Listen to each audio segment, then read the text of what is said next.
নমস্কার বন্ধুগণ, আজকে বাহ্য প্রাণায়ামের বিষয়ে বলবো। এই প্রাণায়ামকে ত্রিবন্ধ প্রাণায়াম বলা হয়। ত্রিবন্ধ হলো আমাদের মানব শরীরের মূল 3 জায়গা বন্ধ করে এই প্রাণায়াম করা হয়। তাই এই প্রাণায়ামকে ত্রিবন্ধ প্রাণায়াম বলা হয়। ত্রিবন্ধ হলো আমাদের মূল বন্ধ, উদ্যান বন্ধ, জালন্ধর বন্ধ। এই ত্রিবন্ধ মূল বন্ধ হচ্ছে আমাদের পায়ু, মূলাধার, মূত্রথলির যে জায়গা, বাসেসগুলোকে উপরের দিকে টান দিয়ে লক করা হয়, এটা হচ্ছে মূল বন্ধ।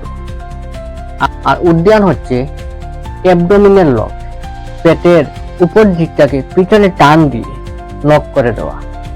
আর তৃতীয়টা হচ্ছে জলন্ধর বন্ধ, আমাদের গলার শ্বাসনালীটাকে বাজ করে থুতনিটাকে বুকে লাগানো, এভাবে লক করা।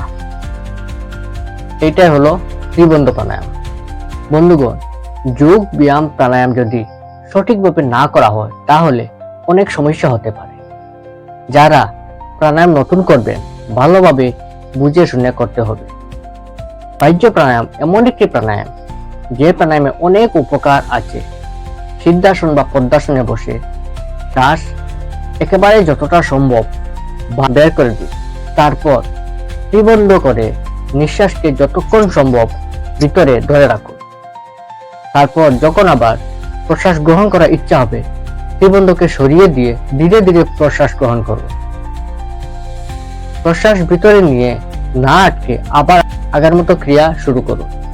3 থেকে 5 সেকেন্ড নিঃশ্বাস প্রশ্বাস স্বাভাবিকভাবে সম্পূর্ণ ভিতরে গ্রহণ এবং বাইরে ত্যাগ করে আবার বাইরে 10 থেকে 15 সেকেন্ড আটকে রেখে আবার এই প্রক্রিয়াকে পুনরায় করে এইভাবে না থেমে করতে পারলে সবচেয়ে ভালো হয়।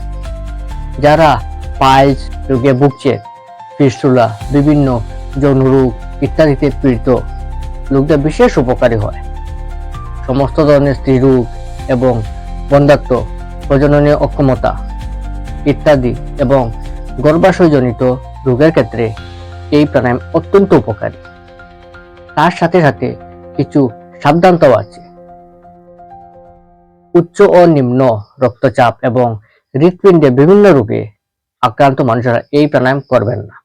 মাথার যন্ত্রণা, মাইগ্রেন পীড়িত রোগীরা এই আসন করবেন না। ধন্যবাদ।